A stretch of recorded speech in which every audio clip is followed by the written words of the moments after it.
একটা সময় ছিল যখন আমি মানুষের উপরে প্রচুর আশা রাখতাম, বিশ্বাস করতাম আর ভাবতাম আমার চারপাশে যারা আছে তারা প্রত্যেকেই অনেক ভালো মানুষ। আমার বন্ধু বান্ধবী প্রতিবেশী সবাই আমাকে খুব ভালোবাসে। আমি ধারণা করতাম আমার কাছের মানুষগুলো সব সময় আমার পাশে থাকবে, কিন্তু ধীরে ধীরে বুঝতে শুরু করলাম আমার এসব ধারণা সবটাই ভুল ছিল। আমার জীবনে অনেকেই সুখ পাখি হয়ে এসে আমাকে আকাশে উড়িয়ে দিয়ে চলে গেছে। ছোট ভাই, বড় ভাই বোন, বন্ধু কিংবা বান্ধবী, কেউই বাদ যায়নি। কিন্তু এখন অনেকেই নেই, আবার কেউ কেউ থেকেও নেই। কারণ আমার কাছে যারা এসেছিল তারা সবাই কোনো না কোনো স্বার্থ নিয়েই এসেছিল। যখন তাদের স্বার্থ শেষ হয়েছে ঠিক সেই মুহূর্তে আমাকে ভুলতে তারা দ্বিতীয়বার ভাবেনি।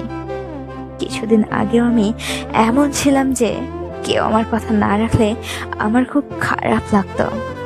আমাকে কেউ হার্ট করলে চোখে পানি চলে আসতো। অনেকদিন ধরে কেউ খবর না নিলে মন খারাপ করে বসে থাকতাম।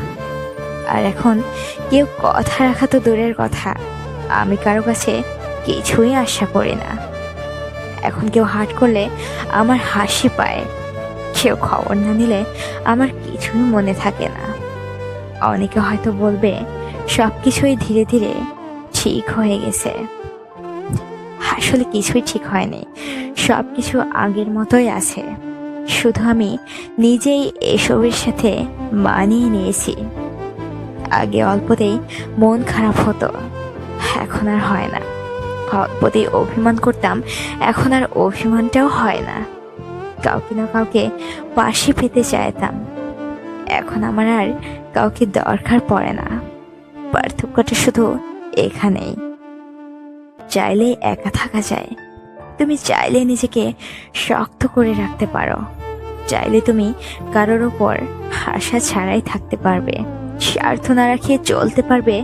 অতিরিক্ত আশা মানুষকে ছোট করে রাখে, আবার অতিরিক্ত স্বার্থ ও আবেগ মানুষকে তার নিজের ক্ষমতাকে জাগ্রত হতে দেয় না। তাই কখনো কারোর উপর আশা রাখতে নেই, স্বার্থ রাখতে নেই। একমাত্র আশাবিহীন মানুষই জীবনের সবচেয়ে সুখী। বাঁচতে চাইলে একাই বাঁচতে শেখো, কারণ একা তুমি যতই সামনে যাও না কেন, চাইলেই তুমি একা পেছনে ফিরে আসতে পারবে না। কিন্তু যদি কারোর উপর ডিপেন্ড হয়ে সামনে আগাও এবং সে যদি মাঝ পথে তোমাকে রেখে চলে যায়, তাহলে তুমি পেছনে ফিরে আসতে পারবে না, হারিয়ে যাবে দূর কোনো অজানায়।